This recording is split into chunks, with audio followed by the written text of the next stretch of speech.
कृष्ण के जन्म के साथ एक बात जुड़ी हुई है कि जब कृष्णा का जन्म हुआ तो मौत भी उनके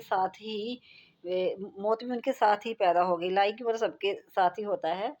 मीन्स कि जब वो पैदा हुए तो मरने की धमकियाँ उसे साथ ही मिलने लग गई कि हमें सबको ये स्टोरी पता है कि जब कृष्णा थे तो जब उनका जन्म हुआ था तो जो राजा कंस था उन्होंने उसको मारने का हुक्म दिया था।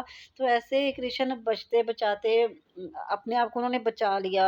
हमने सबने देखा है कि कितनी छोटी एज में कितनी बार वो बचे हैं, कि कितनी बार उन्होंने मौत को हराया है।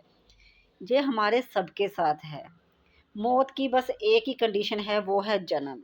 जब बच्चा चाहे 1 घंटे का हो, चाहे 2 घंटे का हो, साथ ही उसको जब भी वो पैदा होता है और मृत्यु साथ ही उसके पैदा हो जाती है। वो कभी भी मर सकता है। चाहे बच्चा 1 घंटे का हो, चाहे 70 साल का इंसान हो, मौत इंसान को आती ही आती है।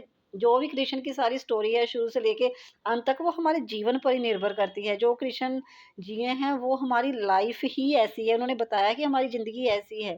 कृष्ण जी बच गए। उन्होंने मौत को हरा दिया। इसका कारण क्या था कि कृष्ण जी जगे हुए इंसान थे। वो जागे हुए थे और हम मरे हुए इंसान हैं।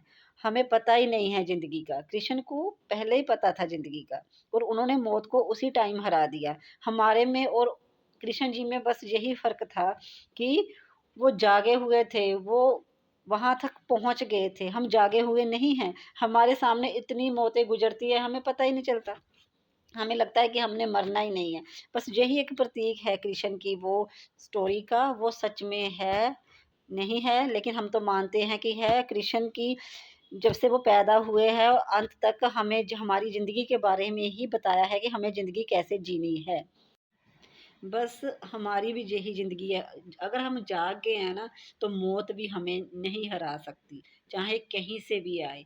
क्योंकि हम जीते जी मर जाते हैं, हमें मौत का पता चल जाता है, तो इसलिए हम मौत को हरा देते हैं। इसके कहने का मतलब ये नहीं है कि हमें कोई मारने आया है तो हम उसको हरा दें। इसका मतलब ये है कि हमें मौत का पहले ही पता चल गया है। जो इंसान जीते जी मर जाए, जिसने मौत को जीते जी देख लिया हो, उसे कोई भी नहीं मार सकता। बस कृष्ण जी हमें यही बताना चाहते थे।